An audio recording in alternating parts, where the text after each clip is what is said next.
15 तारीख को 5 बजे सारा डाटा जो है जनता की अदालत में होगा और जनता एक सारे दिन, मेरा लगता है कि 15-20 दिन यही मुद्दा चलेगा। लोग उनको पढ़ेंगे, ढूँढेंगे कि किस किस इंडस्ट्रिस्ट ने, किस-किस कंपनी ने किसको कितना पैसा दिया, क्यों दिया, इसकी जाँच की जाएगी और उनको क्या लाभ हुआ, उसकी जाँच की जाएगी।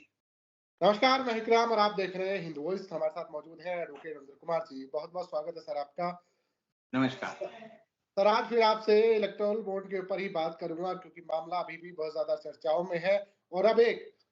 सुप्रीम कोर्ट बार एसोसिएशन की तरफ से एक चिट्ठी लिखी गई है हमारे राष्ट्रपति जी को। उसमें क्या लिखा गया है, क्या पूछा गया है और क्या अब इस मामले में राष्ट्रपति को लाने की तैयारी कर रही है मोदी सरकार? मेरा ऐसा सवाल है आपसे, क्या इस मामले में उनका इस्तेमाल किया जाएगा या नहीं किया जाएगा? जो लोग इसमें इन्वॉल्व हैं, जिनके बड़े नाम हैं, उनको छिपाने के लिए किस हद तक मोदी सरकार जाएगी? आप मुझे बताएँ और जनता को बताएँ। मोदी सरकार जो है, सुप्रीम कोर्ट का जो फैसला है 5 जजों का कि जिन लोगों ने भी इलेक्टोरल बॉन्ड में चंदा दिया है, उनके नाम ज़ाहिर किए जाएँ और जिन-जिन दलों को चंदा दिया गया, उनके नाम ज़ाहिर किए जाएँ, उससे बहुत घबराई हुई है। घबराने की हालत ये है कि पहले तो एसबीआई ने ही एक हलफनामा दे दिया कि हमें ये जानकारी देने के लिए 30 जुलाई तक का समय चाहिए, उससे पहले हम ये जानकारी नहीं दे सकते। उसके बाद ही जो है एडीआर जो संस्था है और सीपीआईएम जिसने कि ये याचिका डाली थी कि इलेक्टोरल बॉन्ड की पूरी सिस्टम है, ये अवैध है, असंवैधानिक है। उसने एक जो है कंटेम्प्ट पिटीशन लगाई और ये कहा कि स्टेट बैंक ऑफ इंडिया के खिलाफ जो है कंटेम्प्ट की कार्रवाई बनती है और उन्होंने कहा कि जो दिनेश हारा, जो कि उसके चेयरमैन हैं, उनको बुलाकर जो है दंडित किया जाए। 12 तारीख को ये आखिरी फैसला सुप्रीम कोर्ट ने दिया था कि 12 तारीख की 5 बजे तक सुप्रीम कोर्ट के आदेश पर स्टेट बैंक ऑफ इंडिया सारी जानकारी चुनाव आयोग को दे और 5 बजे तक कल जो है स्टेट बैंक ने ये सारी जानकारी इलेक्शन कमीशन को दे दी। अब जो है घबराई हुई सरकार ने एक नया रास्ता ढूँढा है और वो ये रास्ता है कि हमारा जो संविधान है, उसमें आर्टिकल 143 143 है, जिसमें प्रावधान है कि अगर जनहित का कोई बड़ा गंभीर मामला होता है या राष्ट्रपति को लगता है कि ऐसा कोई बड़ा मामला भविष्य में कोई परेशानी खड़ी कर सकता है, तो वो इसको सुप्रीम कोर्ट को रेफरेंस के लिए यानी उसकी राय के लिए भेज सकता है और उसकी राय जो है सुप्रीम कोर्ट को देनी पड़ेगी। इसी अनुच्छेद में 143 में ये प्रावधान भी है कि अनुच्छेद 131 में ये अगर किसी केंद्र सरकार या किसी राज्य के बीच में कोई विवाद होता है या 2 राज्यों के बीच में कोई विवाद होता है या एक राज्य और सुप्रीम कोर्ट के साथ जो है अगर ये राय माँगी जाती है कि क्या इस मामले में किया जाए, तो ऐसी हालत में राष्ट्रपति के रेफरेंस को सुप्रीम कोर्ट को सुनना पड़ेगा। पूर्व में भी ऐसा हुआ है, बहुत सारे रेफरेंस गए हैं। लेकिन इस मुद्दे को लेकर जो प्रेज़िडेंशियल रेफरेंस की जो तकनीक अपनाई जा रही है, वो अपने आप में बताती है कि सरकार के अंदर जो है, बहुत ज़्यादा डर है, सरकार बहुत ज़्यादा घबराई हुई है और सरकार इसलिए घबराई हुई है क्योंकि उसकी सारी पोल खुल जाएगी और ये पता चल जाएगा कि किन-किन लोगों ने किस-किस दल को कितना पैसा दिया और बदले में उसको क्या लाभ हुआ। अब जो ये मामला है वो सुप्रीम कोर्ट बार एसोसिएशन के अध्यक्ष हैं आदिश सी अग्रवाल और ऑल इंडिया बार एसोसिएशन उनकी एक संस्था भी है, वो उसके भी अध्यक्ष हैं। उसके दोनों के द्वारा उन्होंने एक चिट्ठी जो है राष्ट्रपति को भेजी है और सवाल ये है कि क्या राष्ट्रपति उसकी इस चिट्ठी पर कोई कार्रवाई करेंगी या नहीं करेंगी। तो मैं एक बड़ी विचित्र बात बताता हूँ कि हमारी जो अब की राष्ट्रपति हैं, उनको उनकी चिट्ठियाँ पढ़ने नहीं दी जाती। उनको जो हम चिट्ठी भेजते हैं, उनको एड्रेस करते हैं, वो उन तक नहीं पहुँचती और ऐसा ही एक मामला मेरे पास भी है, जो 19 जनवरी 2024 का है। 19 जनवरी 2024 के इस मामले में मैंने एक चिट्ठी लिखी थी और उसमें जो है, जो लॉ एंड जस्टिस मंत्रालय है, विधि एवं न्याय मंत्रालय, उसने कहा कि हम इसमें जो है अपने ही पहले वकील की राय लेंगे और उन्होंने तब एक उनके डिप्टी लेजिस्लेटिव काउंसिल होते हैं, बीओ जोसेफ, उससे 19 जनवरी 2024 को एक राय ली। उसकी एक प्रति भी मिस्टर जोसेफ ने मुझे भेजी है, जो मेरे पास है। उसमें ये है कि क्या राष्ट्रपति को अगर कोई चिट्ठी भेजी जाती है और उसके लिए उन्होंने अनुच्छेद 102 और 103 की बात की कि 102 में और 3 में अगर कोई चिट्ठी राष्ट्रपति को अगर लाभ के पद के बारे में दी जाती है, तो उसमें राष्ट्रपति हमेशा ये करता था पहले भी कि उस चिट्ठी को सीधा चुनाव आयोग को भेज देता था। इस बार क्या हुआ कि जब मैंने 2022 में 20 में चिट्ठी लिखी, फिर 21 में लिखी, फिर 23 में लिखी, फिर 24 में लिखी। तो हर बार वो चिट्ठी राष्ट्रपति ने क्या किया, बजाय चुनाव आयोग को भेजने के खुद जो है प्रधानमंत्री कार्यालय को भेज दी। वो जो है चिट्ठी उन्होंने पार्लियामेंट्री अफेयर मिनिस्ट्री को भेज दी, विधि और न्याय मंत्रालय को भेज दी, और वो चिट्ठी जो है प्रधानमंत्री के द्वारा और इन विधायकों और विधायी जो डिपार्टमेंट है, इनके द्वारा जो जवाब आया वो बड़ा ऐसा है, बचकाना है, जो बताता है कि राष्ट्रपति को इन लोगों ने मूर्ख बनाने का अभियान चला रखा है। और उसकी वजह से मुझे राष्ट्रपति को अपनी एक चिट्ठी में कहना पड़ा कि कृपया आप सावधानी से संविधान को भी पढ़ें और इस चिट्ठी को भी पढ़ें और चिट्ठी के अनुसार कार्रवाई करें। तो अब जो प्रेसिडेंशियल रेफरेंस है, सब लोग जानते हैं कि वो होता तो राष्ट्रपति के नाम पर है, होता तो वो आर्टिकल 143 में है, लेकिन दरअसल राष्ट्रपति अपने विवेक का इस्तेमाल नहीं कर सकती, क्योंकि हमारे यहाँ जो प्रेसिडेंशियल फॉर्म ऑफ गवर्नमेंट नहीं है, हमारे यहाँ जो prime ministerial form of government है, जिसे वेस्टमिंस्टर सिस्टम ऑफ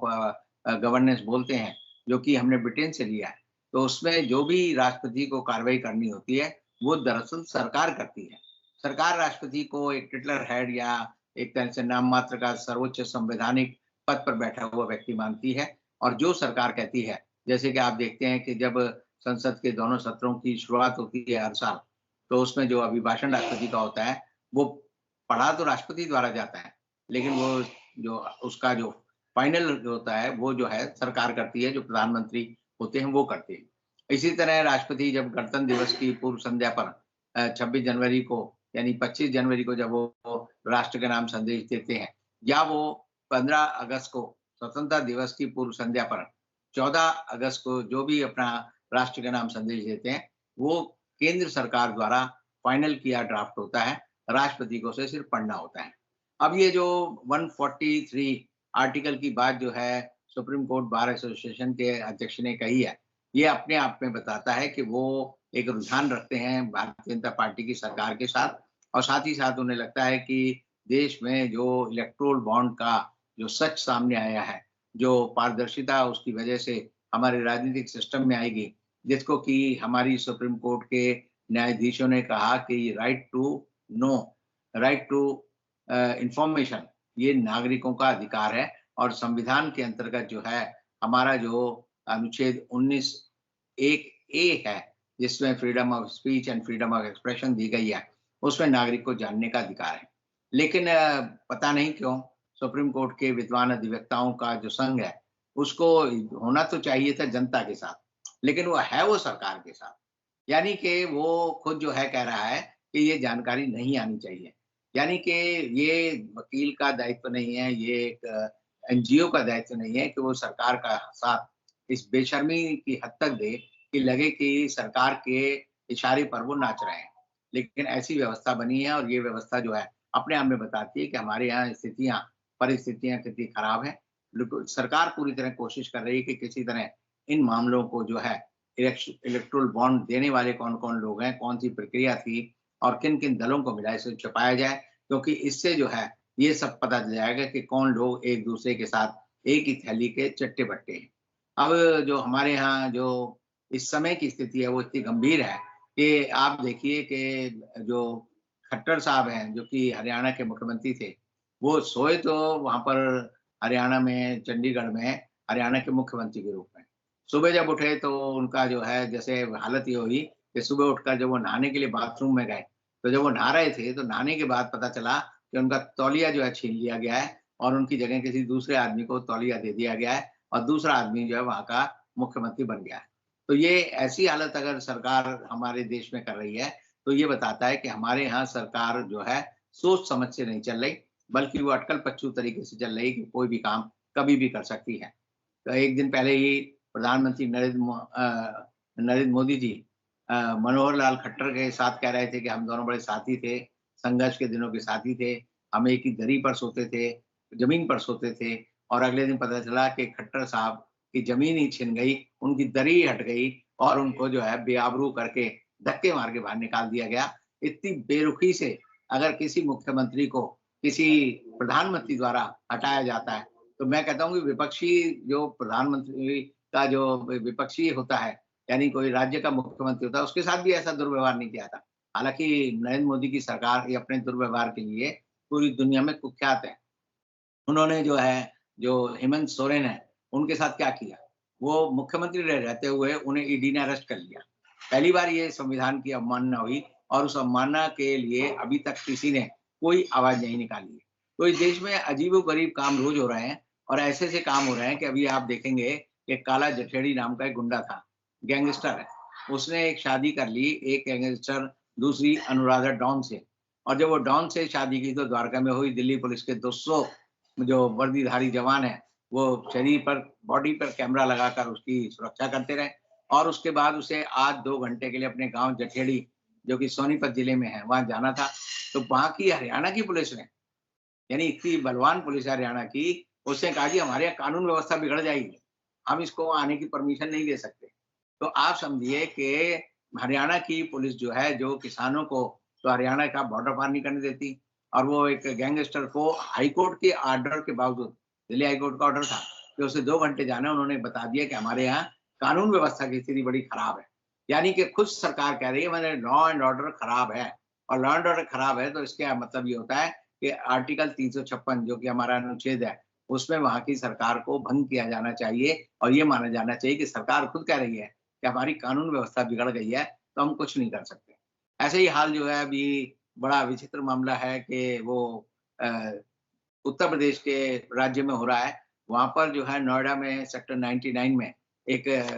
सोसाइटी है, जिसका नाम है सुप्रीम टावर एसोसिएशन, और सुप्रीम टावर एसोसिएशन के जो ओनर हैं, उन्होंने एक फैसला किया कि हमारे यहाँ जिन फ्लैट में जितने लोग रहते हैं, उनके घर में अगर कोई भी आदमी आएगा, वो आदमी, उनका कोई रिश्तेदार हो या जो भी हो, अगर वो 18 साल से ज़्यादा का उम्र का है, तो उसे रात को वहाँ ठहरने नहीं दिया जाएगा।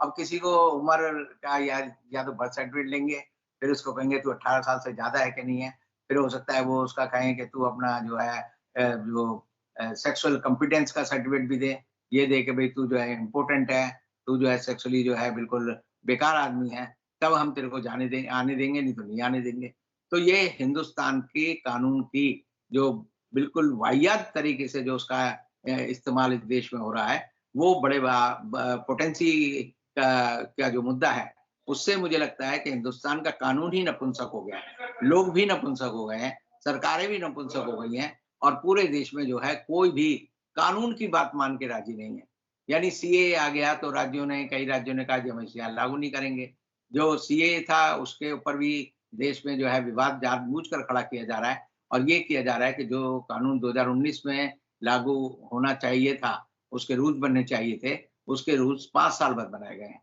तो 5 साल बनाने का मतलब यही था कि इलेक्टोरल बॉन्ड का जो मुद्दा है वो दब जाए, उस पे लोगों का ध्यान ना जाए और वो सीएए का हिंदू-मुस्लिम विवाद में फिर अपनी जो है भांग खाकर जो है सो जाए और फिर कहें जी कि इलेक्टोरल बॉन्ड की परवाह मत करो, मुसलमानों को सबक सिखाना है, इनको बाहर करना है। और ऐसी हालत में हम देखते हैं कि देश में कानून के रखवाले ही कानून का मज़ाक उड़ा रहे हैं, कानून की बदअमनी फैला रहे हैं और एक तरह से देश में जो अमन-चैन होना चाहिए, उसे खुद बर्बाद करने में लगे हुए हैं, ताकि उनको राजनीतिक रूप से अपनी रोटियाँ सेकने का पूरा मौका मिले।